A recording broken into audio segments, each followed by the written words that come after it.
여러분들과 함께 계속해서 소요리 문답 오늘 죄가 초래한 비참한 결과라는 제목을 가지고 이 본문을 중심으로 여러분들과 함께 소요리 문답을 좀 나눠보겠습니다. 자, 문 19번입니다. 띄워주세요. 띄웠습니까? 예, 우리 함께 읽겠습니다. 시작. 타락한 인간에게 생긴 비참은 무엇입니까? 답, 시작.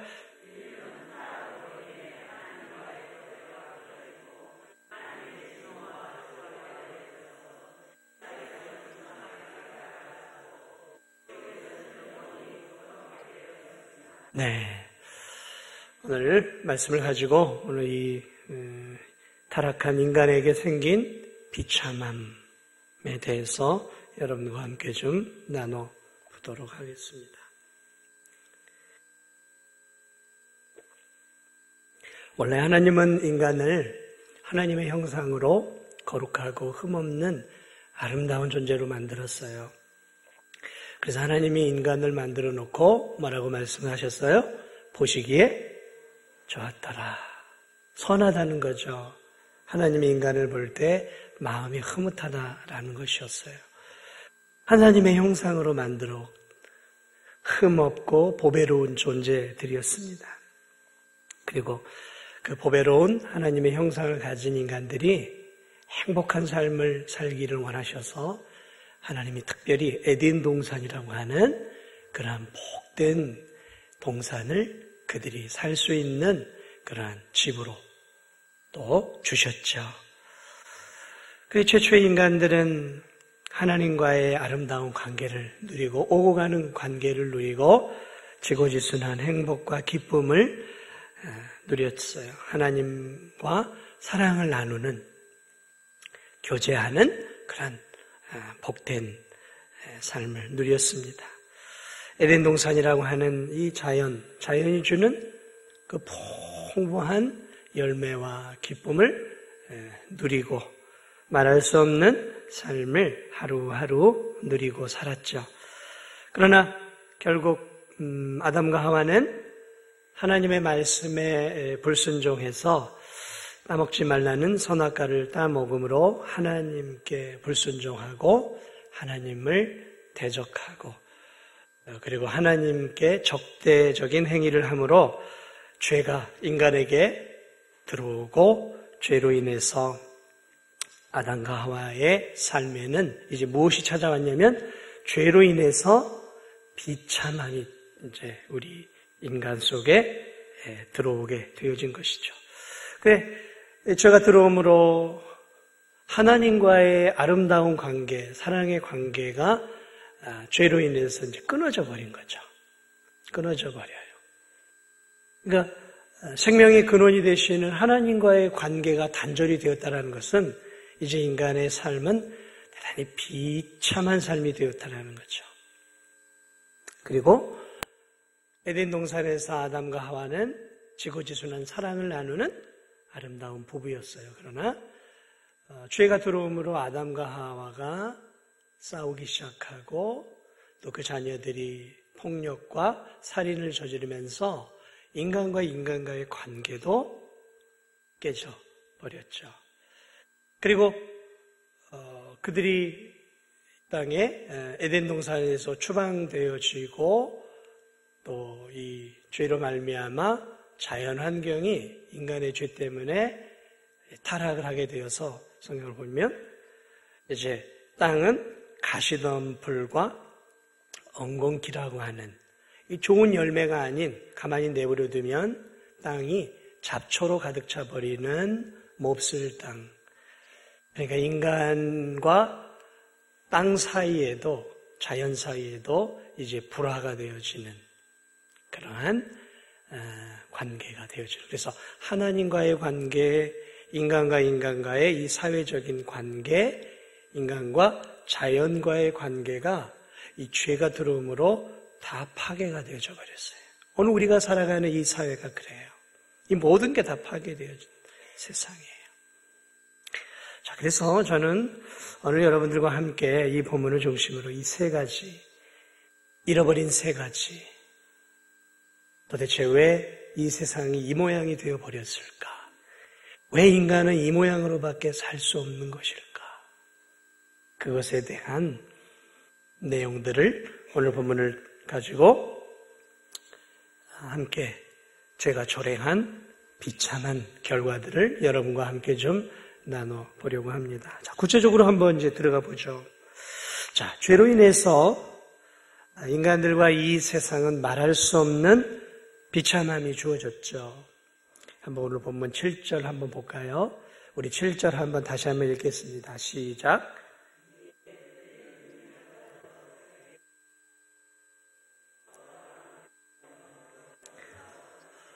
자, 하나님은 선악과를 따먹지 말라 그랬는데 이들이 선악과를 따먹었어요. 이걸 먹으면 어떻게 된다고요? 자신들이 눈이 밝아져 하나님처럼 그렇게 굉장한 존재가 될 거라고 생각을 했던 것 같아요. 그런데 선악과를 먹었는데 눈이 정말로 밝아졌어요. 눈이 밝아졌단 말이죠. 오늘 보니까 눈이 밝아져. 그런데 밝아졌는데 뭘 보게 된 거예요? 밝아져서? 자기들이 벗은 자기들의 허물과 수치를 보게 되었다라는 거예요. 눈은 밝아졌는데 도대체 이 밝아졌다라는 의미는 뭐냐면 자신들의 수치와 부끄러움을, 죄책감을 발견하는 그러한 눈이 되었다는 거죠. 다시 말하면 양심의 가책을 느끼는 눈이 띄어진 거예요. 양심의 가책. 가끔 양심의 가책들을 느끼며 사시죠? 내가 이렇게 살면 안 되는데. 양심의 가책.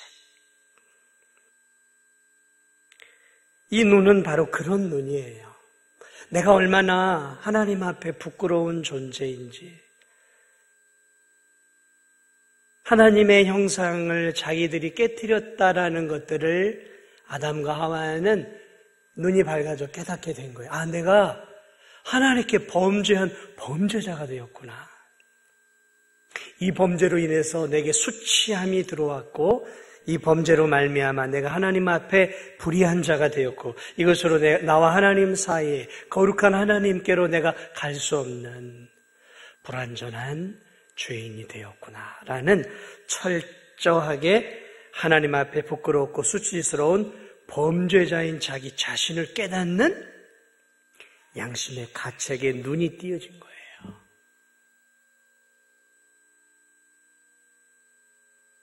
그러면서 하나님의 형상이 죄로 인해 깨어지면서 하나님이 주셨던 그 놀라운 것들을 다 잃어버렸어요. 그런 어떤 하나님과의 관계 속에서 누렸던 강 같은 기쁨, 샘솟는 평화, 말할 수 없는 자유함, 세상에 알 수 없는 하나님과의 달콤한 만남과 기쁨, 이런 것들을 아담과 하와는 다 잃어버렸어요. 하나님의 형상을 잃어버렸기 때문에 다 잃어버렸어요. 그리고 얻은 게 있다면 부끄러움이에요.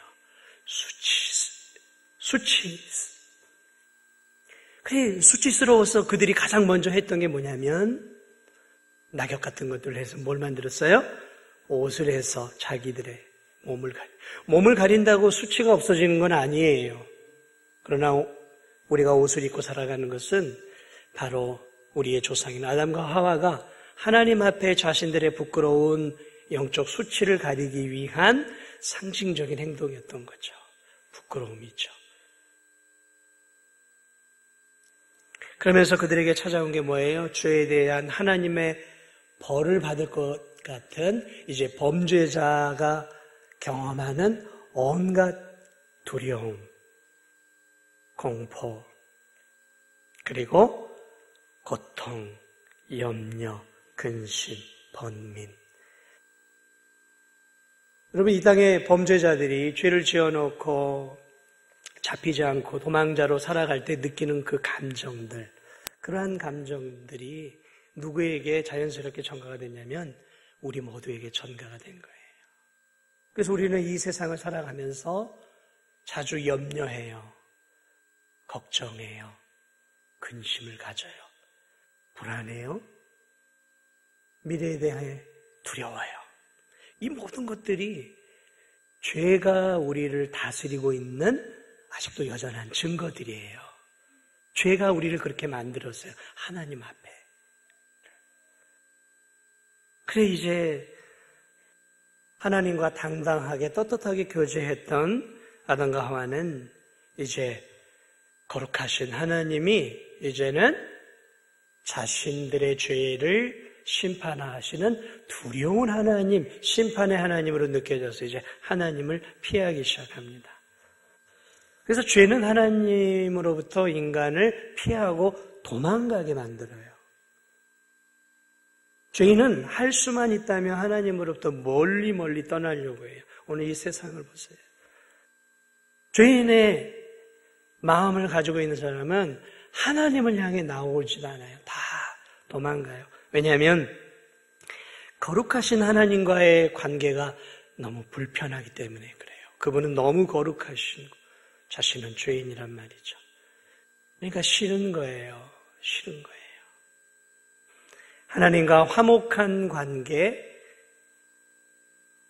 이제는 원수 관계로 바뀌었기 때문에 인간은 하나님을 피해 멀리 멀리 도망가는 도망자가 되어진 것이죠. 뿐만 아니라 죄로 인해서 이제 하나님의 형상이 파괴된 인간은 이 죄의 책임, 죄책이죠. 죄의 책임을 모면하기 위해서 이제 이 자신이 지은 죄에 대해서 이 죄를 인정하고 거기에 대해 죄를 달게 받으려고 하지 않고 죄의 책임을 항상 타인에게 전가시키는 존재가 되어버려요.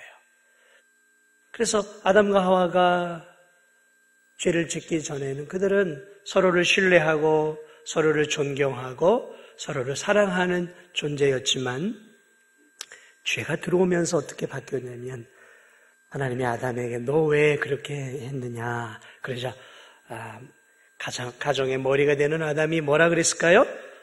책임을 지고 주님 제 잘못입니다. 이렇게 했을까요? 이렇게 했으면 역사가 또 달라질 수 있었겠죠. 그런데 어떻게 했어요? 하나님이 주신 저 여자가 저를 이렇게 만들었어요. 그렇게 내 뼈 중에 뼈요, 살 중에 살이요라고 고백하면서 하나님이 주신 이 여인을 찬양하며 그렇게 소중하게 자기의 반쪽처럼 여겼던 이 아담이 죄를 지으면서 아내를 향해 뭐라고 얘기했냐면 나를 타락시킨 장본인으로 죄의 책임을 이 여인에게 전가를 시켜버려요. 하와야, 너 왜 그랬니? 주님, 죄송해요. 제가 뱀의 꾀에 넘어가 욕심을 부렸습니다. 이렇게 회개했어야 되는데 하나님 저 뱀이 저를 이렇게 만들었어야 하고 하나님이 자신들에게 주신 자유의지, 자유롭게 선택할 수 있는 그 자유의지를 잘못된 곳으로 사용한 것에 대해서는 얘기하지 않고 하나님이 주신 원인을 누구에게 돌리고 있어요? 아담도 결국 누구에게 돌리고 있어요? 하나님이 주신, 하나님이 만든 저 뱀, 하나님에게 다 죄를 전가시키고 있어요. 여러분 힘들 때 누구 탓하세요? 막 삶이 어렵고 힘들 때 누구 탓하세요? 주님 왜 나한테 이러실 수 있어요? 내가 이렇게 열심히 주님 위해서 예배도 드리고 기도도 드리는데 어떻게 나한테 할 수 있어요? 하고 막 삿대질을 하면서 기도하는 그런 극렬 성도들이 있는데 그럼 되겠습니까? 안 되겠습니까? 내 인생이 이렇게 꼬이고 어려워진 게 하나님 탓이에요? 하나님이 나를 이렇게 만드는 거예요? 이게 죄악된 인간의 본성이라니까요. 자기에게서 문제의 책임을 찾고 해결책을 찾아야 되는데 엉뚱한 데서 자꾸 타인에게서 내 인생의 어려운 문제 해답을 찾고 타인에게 죄와 책임을 전가한단 말이죠. 우리 전도회는 저 집사님 때문에 안 돼. 우리 부서는 저분 때문에 안 되는 거예요. 저분 정말. 다른 사람은 다 나 때문이라고 이렇게 보고 있는데 나는 저 사람 때문에 그러고 있어요. 교회 안에서. 세상도 마찬가지죠. 책임을 떳떳하게 제 책임입니다. 제가 옷을 벗겠습니다. 여러분 그런 정치인들 보셨어요 혹시? 제 책임입니다. 다들 뭐 하고 있어요? 야당 때문에 저 야당 놈들 때문이에요. 저 여당 놈들 때문이에요. 저 놈들 때문에 지금 우리나라가 이 모양이 그래. 저 야당 놈들이 만날 뭐 하고 있냐면 싸움질하고 있는 거예요. 나라는 점점 더 지금 어려워져 가고 지금 나라 꼴이 경제적으로나 좀 엉망이 되어 가는데 서로가 뭐 하고 있냐면 우리가 잘못한 거야. 당에서 우리 책임이야. 그래서 대국민 사과를 하고 우리 때문입니다. 우리가 정말 잘해보겠습니다. 이게 아니라 만날 상대방 삿대질하고 있어요. 맨날 그냥 동서 좌우 진영 논리, 이념 논리. 지겨워 죽겠어요. 저는 정말 그런 뉴스는 지겨워 죽겠어요. 또 프레임을 걸고 또 저렇게 하고 있고. 잘못을 해도 검찰에서, 경찰에서 이 잘못들이 드러나면 그 부분에 대해서만큼은 사과를 해야죠. 드러난 부분들에 있어서는. 사과를 안 해요. 이 엠번방 조주빈, 이 무시무시한 친구 아닙니까? 자기가 그렇게 죄를 져놓고도 엄청난 죄를 져놓고도 큰 죄를 지었다라고 생각하지 않아요. 그런 사람들 뿐입니까? 정치인들도 마찬가지 아닙니까? 검찰에서 이렇게 드러나잖아요. 죄들이 드러나면 그 부분에서만큼은 고개를 숙이고 인정을 하고 그래야지. 이게 다 드러나도 감옥에 가도 얘기들을 안 해요. 이게요, 그들만의 문제가 아니라 우리의 문제 아니겠습니까? 이렇게 사람들과의 관계들이 다 깨져버려 가고 있어요. 이게 뭐 때문인가? 죄예요, 죄. 죄가 우리를 이렇게, 세상을 이렇게 들어와서 그 죄가 인간을 이기적으로 만들어 내어가고 있는 것이죠. 죄가 들어옴으로 아담과 하와에게도 직격탄이 날라와요. 하와는 생육하고 번성하라는 하나님의 그 충실한 의무를 기쁨으로 감당을 해야 되는데 죄가 들어옴으로 잉태하고 출산하는 고통이 사랑하는 삶의 고통 가운데 큰 고통이 되어버린 것이죠. 사실은 그건 기쁨이고 축제거든요. 그래서 자녀를 출산하고는 이 아기를 출산하는 가장 큰 고통은 인간에게만 있어요. 동물들은 그렇지 않아요. 그냥 쑥쑥 고통 없이 나요. 인간에게만 와요. 인간에게. 남자도 이 세상에서 하나님이 주신 이 노동의 의무, 얼마나 신성합니까? 노동이라는 것이. 일하는 것은 하나님이 일하기에 우리도 일하는 거예요. 이거는 하나님이 우리에게 주시는 거룩한 직무예요. 그런데 노동이 고통이 되어버렸어요. 죄가 들어옴으로 남자들은 땀을 흘려야, 그러니까 고통스럽게 일을 해야 생계를 꾸려가는 그러한 노동이 죄로 말미암아 어려움으로 이 땅에 들어오게 되어진 것이죠. 그리고 아담과 하와에서 멈추지 않고 죄가 전가가 되었어요. 아담과 하와가 자식들에게 서로 미워하라고 가르쳤겠습니까? 자식들에게. 저도 자식을 키우지만 야 니들 서로 미워해라. 아니요. 서로 사랑하라고 수도 없이 얘기해요. 수도 없이. 그런데요. 수도 없이 얘기해도 이 삼형제가 잘 싸워야 돼. 와, 형이 이렇게, 야, 동생이 네가 막 서로, 얘들아, 서로 좀 사랑해라. 좀 이해해라. 양보 좀 해라. 아니요, 막 그럴 때도 있지만 형제들이 이 혈기가 있는 이 젊은 애들이 형 때문에 그랬으니 뭐 동생들 이게 뭘까요? 가인과 아벨 부모가 가르쳐주지 않았어요. 그런데 그 죄가 전가가 되어준 거예요. 그리고 가인이 자신의 제사를 받지 않은 하나님에 대한 분노와 그리고 기쁨으로 제사를 올려드린 동생 아벨을 죽이잖아요. 뭘 잘못했냐 말이죠, 아벨이. 형에게 뭘 잘못했냐 말이죠.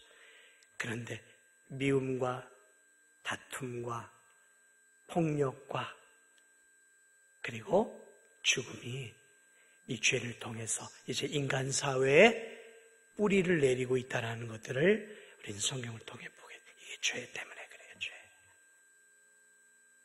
왜 하나님이 우리의 죄를 용서해 주시기 위해 독생자까지 보냈는가?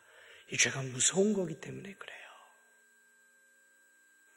이 죄가 들어옴으로 사회가, 가정이 점점 더 비극적으로 이어지는 그런 결과를 낳게 되었습니다. 죄가 들어옴으로 가정 안에서 갈수록 부모들은 자녀 양육을 하는 것들이 점점 어려워져요. 자녀는 하나님이 주시는 복이에요. 그런데 자녀는 또 한평생 부모에게 무거운 짐이 되었어요. 왜 그럴까요? 죄 때문에 그래요. 자녀는 원래 하나님의 진정한 복이었어요. 그런데 죄가 들어오면서 인간의 삶이 어려워지고 그러면서 다양한 환경 속에서 자식을 키워내는 게 부모에게는 때로는 뼈를 깎는 고통이에요. 때로는 정말 어떤 자녀들 때문에 한평생 가슴에 한을 품고 자식들 때문에 아파하면서 세상을 떠나는 부모들도 있어요. 이 죄 때문에 그래요. 죄가 들어오면서 가정의 질서가 깨져버렸어요. 원래 하나님은 아담을 머리로 세우셨어요. 그래서 아담을 통해 그의 갈비뼈로 하와를 만드셨어요. 질서 있게 만드셨어요. 가정의 머리는 남편이에요. 그런데 이 질서를 누가 깨뜨렸냐? 하와가 깨뜨렸어요. 왜 오늘날 많은 가정들이 이렇게 서로 싸우며 다투며 살아가는가? 첫 가정에서 이 질서가 깨졌기 때문에 그래요. 뱀이 유혹할 때 하와는 아담에게 상의했어야 되는 거예요. 저렇게 이야기하는데 아담, 여보, 내가 어떻게 해야 하지? 라고 상의했어야 되는 거예요. 왜냐하면 그 가정의 머리는 아담이었기 때문에 그래요. 그런데 하와는 주제넘은 행동을 한 거예요. 아담과 상의하지 않고 자기가 머리인 양 뱀이 자기를 유혹할 때 머리가 있는 남편을 제쳐놓고 하나님이 주신 그 율법을 자기가 깨트려 버린 것이죠. 가정의 질서를 깨트렸어요. 그 이후로 수많은 가정 안에서 부부가 성경이 가정의 질서를 얘기해주고 있음에도 늘 부부들이 많이 다투어요. 기싸움을 합니다. 작은 주도권을 가지기 위해서 싸워요. 에베소서 그래서 5장은 남편은 아내를 자기 목숨처럼 사랑하고 아내는 남편에게 온전히 순종하라. 머리니까 순종하라. 남편은 아내를 목숨처럼 사랑하라. 이게 질서예요. 그런데 오늘날 많은 가정 주도권을 잡고 쟁탈전을 해요. 어디서 하늘 같은 남편에게 말이야.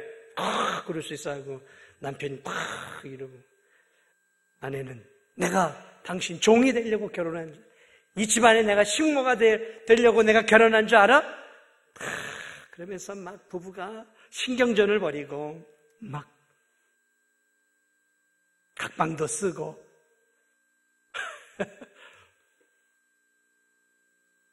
우리 교회 안에서는 그런 일 없죠? 우리 교회에서 일어나는 일은 아니라고 제가 생각을 하고 저 믿지 않는 가정이라고 생각을 하고 근데 가끔 보면 믿음의 가정들이 하늘 같은 남편이라고 생각해요. 무슨 하늘이야, 하늘은. 자기가 자기를 하늘이라고 그러면 되겠어요. 내가 가정의 머리야. 성경이 말하고 있잖아. 내 말을 들어 막 이것처럼 꼴불견이죠. 이거는 이런 남편 꼴불견이에요. 목숨처럼 사랑하라고 했는데 그 아내에게 막 이러고 있고 그냥 못난 남편들은 하나님이 주신 그 일하라고 주신 그 힘을 가지고 아내에게 폭력을 가하는 무지막지한 그 미련한 이 남편들. 아내들은 남편을 순종하고 따라야 되는데 우리 남편이 뭘 알아? 내가 더 이 죄리에 밟고 그냥 본인이 다 알아서 막 처리하고 가정의 대소사를 남편과 의논하면서 남편을 허락하여서 해야 되는데 우리 남편은 무능해 내가 더 돈을 많이 벌어 이건 내가 해야 돼 그러면서 남편을 이렇게 맞춰보면서 살아가고 있는 부부가 서로 주도권을 가지고 다투는 모습들. 이게요 죄가 들어와서 그래요. 죄가. 그러므로 하나님이 주신 부부관계 분명 복이었어요. 근데 좋은 복들이 죄가 들어옴으로 말미암아 복이 변하여 많이 화들이 좀 되었어요. 부부관계가 깨져버리고 부모와 자녀의 관계, 형제들과의 관계, 이웃들과의 관계들이 죄로 인해서 많이 깨지고 얼마나 많은 가정이 싸우다가 결국 이혼을 합니까? 자녀들이 고아원 같은 곳으로 가고 씻을 수 없는 마음의 상처를 가지고 평생을 고통 가운데 살아가는 사람들이 우리 주변에 생각보다 많이 있어요. 그들 안에는 교회를 다니는 교인들도 적지 않게 있다는 것이죠. 오늘 이 사회를 보세요. 생존, 경쟁을 넘어서서 전쟁 아니겠습니까? 전쟁이잖아요. 네가 죽어야 내가 산다라고 생각하잖아요. 같이 상생하고 같이 공존하고 같이 더불어 윈윈 하려고 하기보다는 네가 죽어야 내가 올라간다. 네가 올라가면 내가 죽는 거야. 이런 단순한 그러한 경쟁 논리를 가지고 인생을 살아가면 다 적이에요. 다 적이에요. 순수하게 공부하는 저 고등학생들조차도 자기 친구들이 경쟁자예요. 경쟁. 좋은 걸 다 잃어버렸어요. 우애하고 인간관계를 맺고 공부를 통해서 배울 수 없는 진짜 인생을 살아가는 중요한 것들을 학교에서 배워야 되는데 학교는 1등해! 1등! 1등이야! 세상은 1등만 기억한다. 1등! 졸지 마! 1등 해야지. 좋은 대학 가야 니네 인생이 펼쳐져 이놈들아! 그러면서 그냥 학교 선생들이 좋은 대학 하나라도 더 보내가지고 학교 명예 세우려고 애들을 막 비인격적으로 막 쪼니까 이 어린 아이들의 머릿속에는 유치원부터 초등학교, 중고등부 속에서 1등 해야 돼. 1등 못하면 나는 병신이야. 나는 바보야. 하나라도 틀리면 나는 멍청이야. 라는 그러한 그 논리를 가지고 세상을 살아가니까 공부를 좀 잘하면 공부를 못하는 사람들을 우습게 여기고 사회에서 조금 높은 자리에 올라가면 좀 낮은 사람들을 우습게 하는 거예요. 좀 이 사회가요. 대한민국이 지금 너무 이게 정말 점점 심해지고 있어요. 얼마나 경쟁하고 지금 나라와 나라 간에도 먹고 먹기는 얼마나 무서운 일들이 일어나고 있습니까? 우리 눈에는 평안한 거 보지. 그 야심 많은 구소련 러시아, 지금 과거에 먹었던 그 우크라이나 크림반도를 먹고 서서히 우크라이나를 지금 점령해 가고 있어요. 이 중국 보세요. 야금야금 지금 먹어 들어오잖아요. 여러분, 중국 무서운 나라예요. 공산주의, 무신론이 장악한 나라라고요. 무서운 나라예요. 주변 나라 꼼짝 못하게. 여러분, 그 중국의 주변 지역들은요, 가난한 동남아 이런 데는요, 중국 앞에 꼼짝을 못해요. 얼마나 무서운 나라인지 몰라요. 대만을 잡아먹기 위해서 얼마나 보이지 않는 무서운 나라입니다. 일본 보세요. 독도가 우리 땅인 거 만천하가 알지만 지긋지긋하게 독도는 자기 땅이라고 우기고 있어요. 이게 경쟁과 힘의 논리예요. 넘어갈 수 있다라는 거죠. 일본이 밀어내서가 아니에요. 힘을 가지고 있으면, 경쟁에서 강하면 언젠간 저 땅도 우리께 될 거라고 믿어요. 왜냐하면 국제정세가, 살아온 이 국제정세가 그래요. 힘을 가진 자들이 힘없는 나라의 땅을 계속해서 뺏어 먹고 있어요. 지금도 섬을 뺏어 먹고 있어요. 그러면 바다가 자기 거 되잖아요. 그럼 풍부한 어족을 먹잖아요. 무서운 이러한 일들이요, 이 힘을 가지고 있는 무서운 나라들을 통해서 계속해서 지금 일어나고 있어요. 미워하고 다투고 싸우고 분쟁하고 전쟁하고. 죄가 들어옴으로 땅도 저주를 받아요. 땅이 가시와 엉겅퀴를 맺어요. 그래서 열심히 농부가 땀 흘려 수고의 씨를 뿌리고 가라지를 치지 않으면 좋은 열매 먹기 어렵다라는 것이죠. 먹고 사는 일이 힘겨워져요. 농사가 힘들어졌어요. 이상기후 현상이 일어나요. 지진, 화산 폭발, 천재지변, 홍수, 기근. 세상이 점점 이상해져 가죠. 이게 무엇입니까? 무슨 온도예요? 그런 이상 기온이 계속 올라가면서 저 북극이 지금 녹아내리고 남극이 녹아내리고 있어요.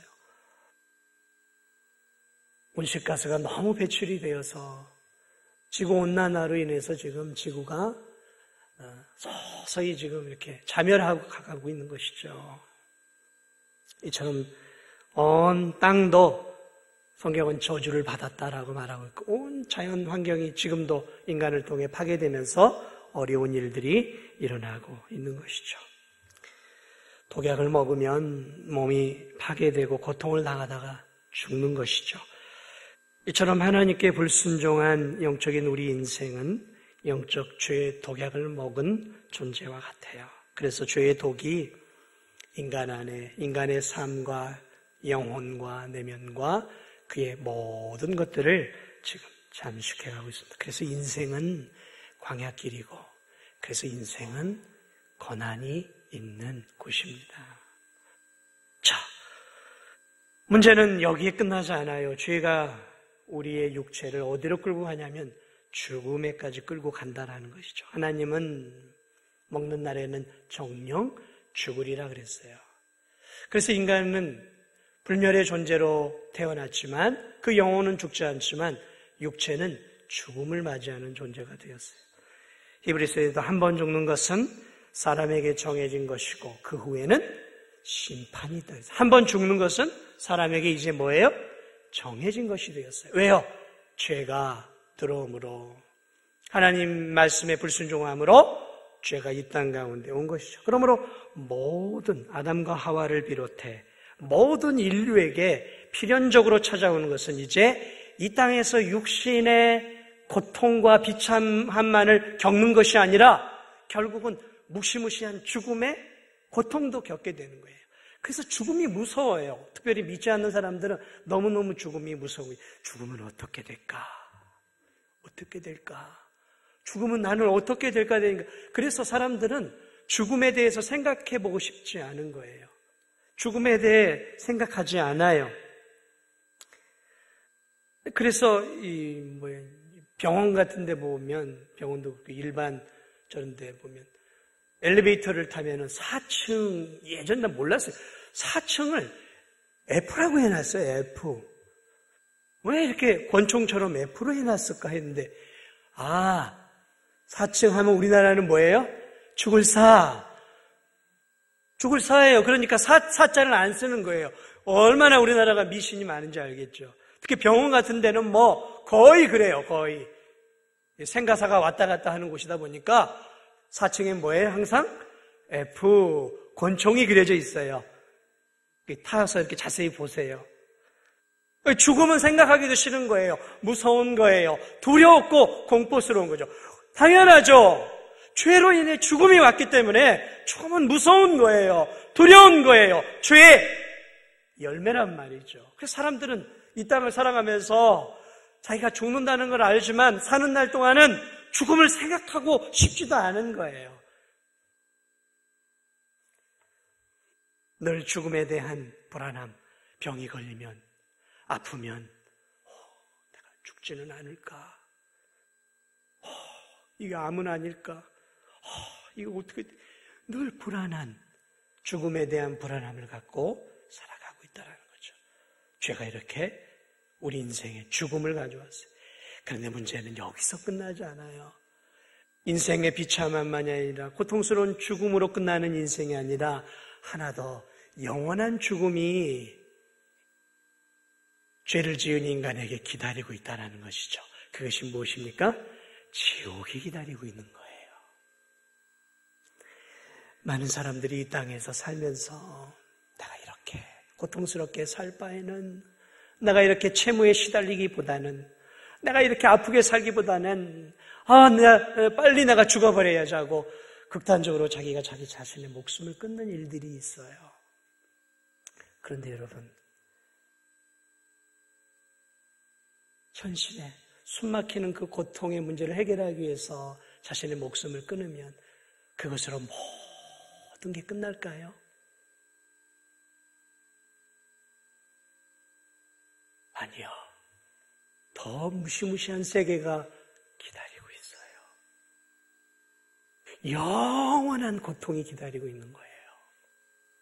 이 세상 속에서 삶의 비참함을 누렸던 그 고통하고는 비교할 수 없는 영원한 고통이, 하나님 없는 단절된 어두컴컴한, 성경은 어두컴컴하고 불이 있는, 그러니까 소외되고 단절되고 말할 수 없는 고통이 영원히 이어지는 곳으로 자기가 자기 자신을 던지는 격이 될 수 있다는 것이죠.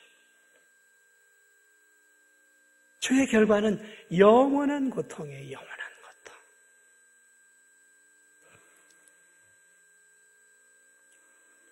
이사야 66장 24절은 이렇게 얘기합니다.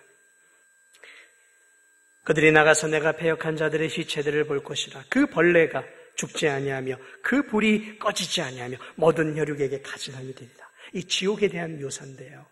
벌레가 죽지 아니하며, 그러니까 벌레가 사람의 몸을 파먹듯 고통스러운 것이라. 그 불이 우리 인생에게, 이 몸에게 가장 큰 고통을 주는 게 불 아니겠습니까? 그 뜨거운 불이, 꺼지지 않는 불이 그 혈육을 태운다는 거죠. 그러니까 말할 수 없는 고통이 있는 곳이라는 것이죠. 마태복음 13장에도 이런 말씀이 있어요.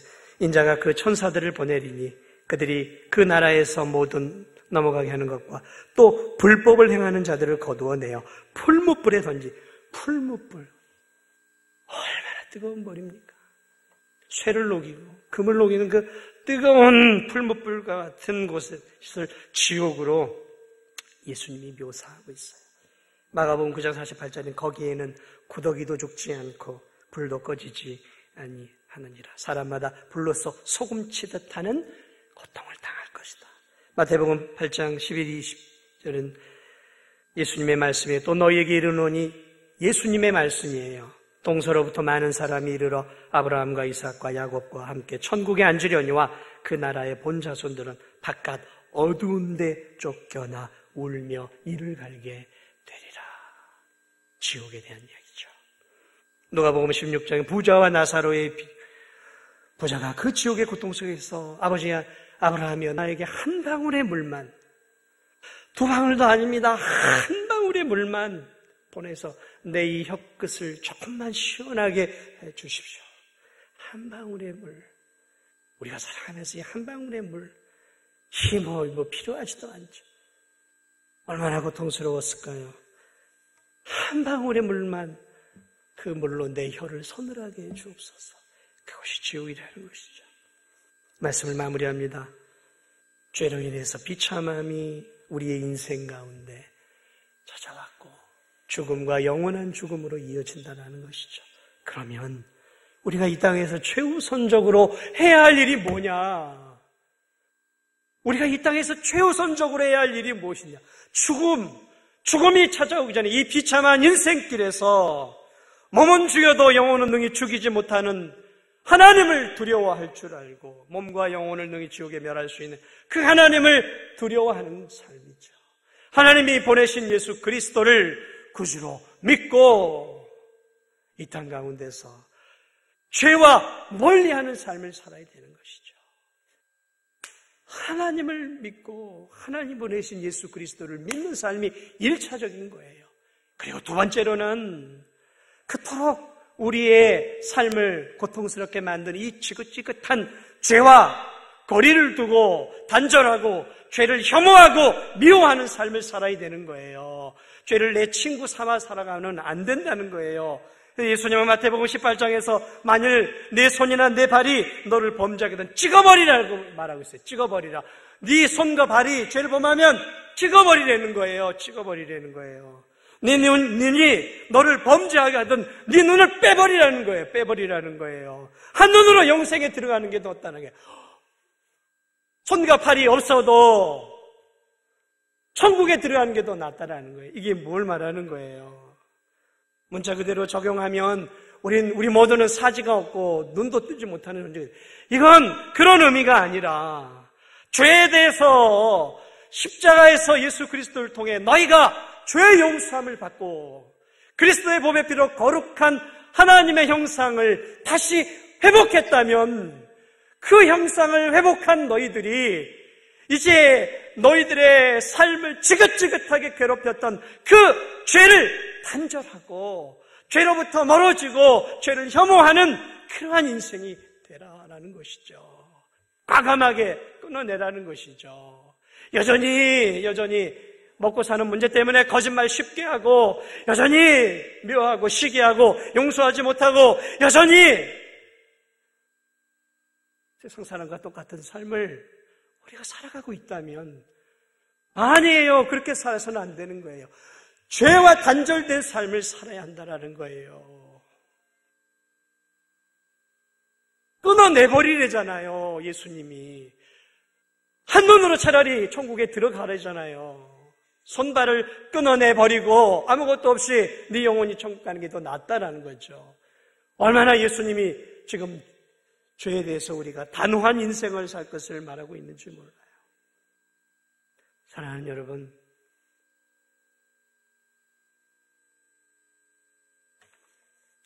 죄 짓지 않기 위해서 힘을 쓰세요. 여기서 죄는 살인, 무슨 엠번방 이런 것만이 죄가 아니에요. 거짓말하고 성도들을 미워하고 내 욕심만 챙기고 나 중심적으로 살아가는 삶도 죄고 세상의 쾌락과 향락과 이런 것들을 서스럼 없이 즐기며 살아가는 삶, 이 모든 것들이 다 죄인 거예요. 죄로 인해 자유함을 얻은 사랑하는 우리 성도들은 하루하루 그리스도인이 되었다라는 거기에 만족하지 마시고 이제 하늘나라에 들어갈 완벽한 하나님의 거룩한 사람으로 우리 자신을 이 땅에서 하나하나 준비해가며 날마다 성화되어져 가고 예수님 닮아가는 그러한 우리 성도들이 다 되시기를 주님의 이름으로 축복을 드립니다.